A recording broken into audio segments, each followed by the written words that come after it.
Hey guys, good morning. Welcome back to our channel, Dayton Squad. So on today's update is a press release from the Bureau of Immigration. Details coming right up.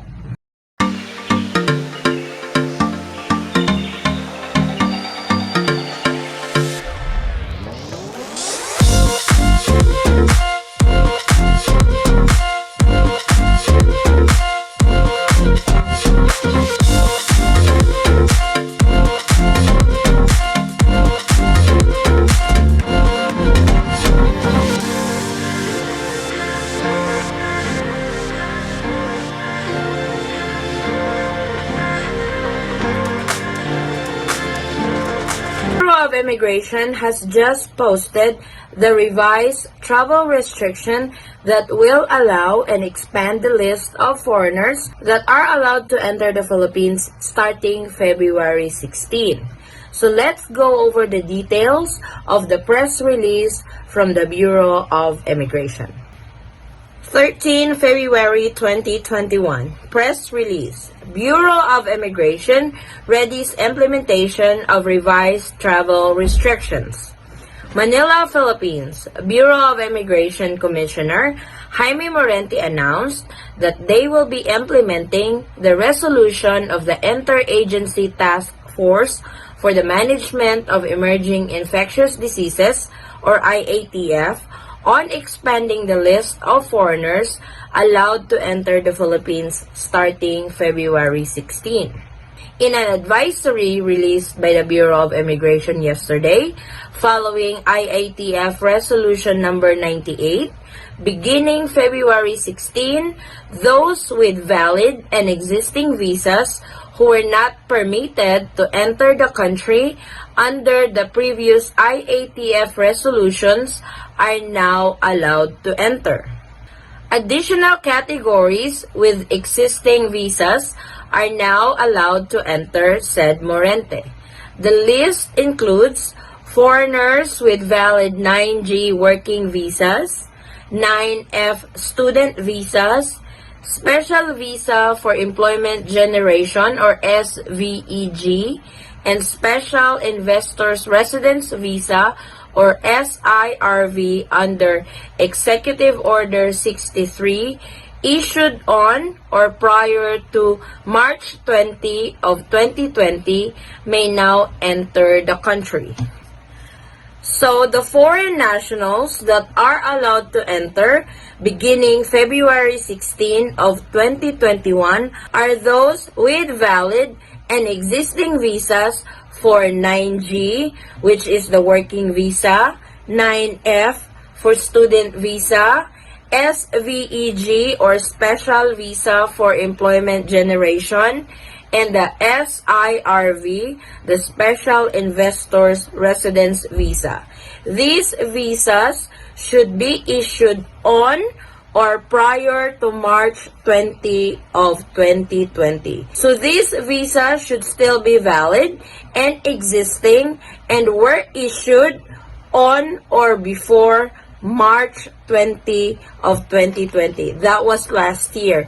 If you are one of those visa holders, the 9G, the 9F, the SVEG, and the SIRV visas that were issued on or before March 20 of last year, and they are still valid, you guys are now allowed to enter the Philippines starting February 16 of 2021.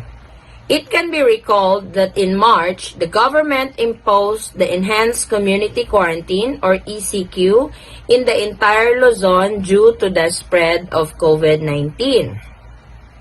It will allow those who were unable to return due to the travel restrictions, said Morente.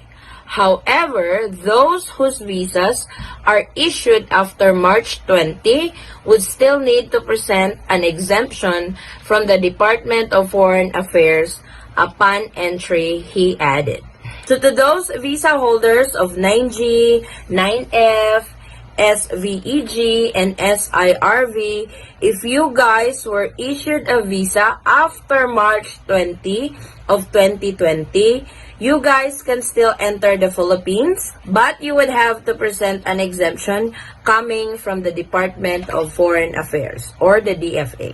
The resolution adds that holders of Special Resident and Retirees Visa, or SRRV, and 9A Temporary Visitors Visa may also be allowed to enter as long as they present an entry exemption document. Bureau of Immigration Port Operations Division Chief Attorney Candy Tan details that not all tourists may be allowed entry. Tourists would need to present a pre-applied entry exemption document.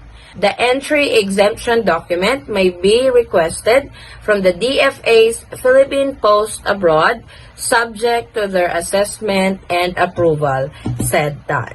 Tan added that the visa-free privileges of foreigners from 157 countries remains suspended. Those who wish to enter the country under a tourist status must secure an entry visa first, said Tan.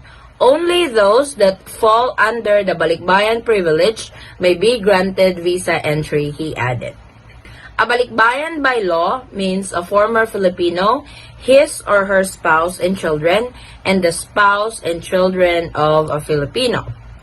Tan reiterates that only those traveling with a Filipino or former Filipino spouse and are nationals of visa-free countries under Executive Order 408 are entitled to the balikbayan privilege. If they will be entering the country without the Filipino or former Filipino spouse, then they would have to secure an entry visa, she stated.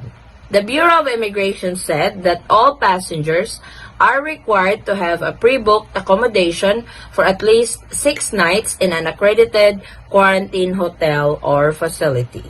To those who are allowed to enter the Philippines, it's really important that you have pre-booked your hotel, of course, from an accredited hotel for quarantine, because most airlines now are checking the hotel confirmations before you can even board the plane. So it's really important that you have booked your hotel already before you even fly, because that's part of the requirement now for check-in. Despite the inclusion of other categories, we are not expecting a major upsurge since the number of arriving passengers remained controlled, said Tan. Arrivals are subject to the maximum capacity of inbound passengers set by the National Task Force for COVID-19, he added. Morente warned that those who were cleared for entry but subsequently found to have presented a fake booking for a quarantine facility by the Department of Tourism, or DOT, will be referred to the Bureau of Immigration for deportation proceedings. So this is really bad if the Bureau of Immigration has already detected some travelers entering the Philippines presenting fake bookings that they have already booked an accredited hotel for quarantine but turned out to be a fake booking. That's really bad because that will get you deported. So make sure your hotel bookings are true and legit. We warn those who will try to circumvent quarantine requirements by presenting fake bookings, said Morente. We are also in close coordination with the DOT, who will refer to us anyone found to have presented fake documents during their arrival, he warned.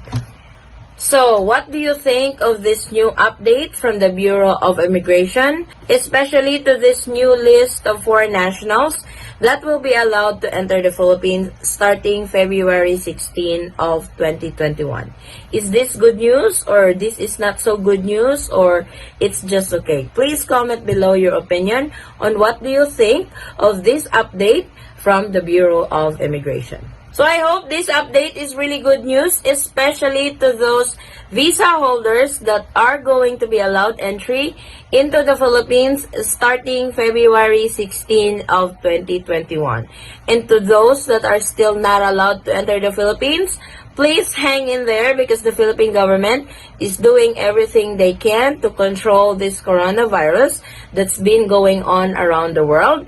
and eventually everybody will be allowed back into the Philippines. Thank you so much guys for watching. If you find this video helpful, please give it a thumbs up and share it with your friends and family whom you know that can use this video as reference. If you are new to our channel, welcome. We do travel updates, and if you are not a subscriber yet, please consider subscribing and don't forget to hit that notification bell so you will be notified on updates like this. To our subscribers and new subscribers, thank you so much for the continued support and trust to our channel, The Eaton Squad. I hope to see you guys on our next travel update. Stay safe, stay healthy, and God bless everyone. Bye!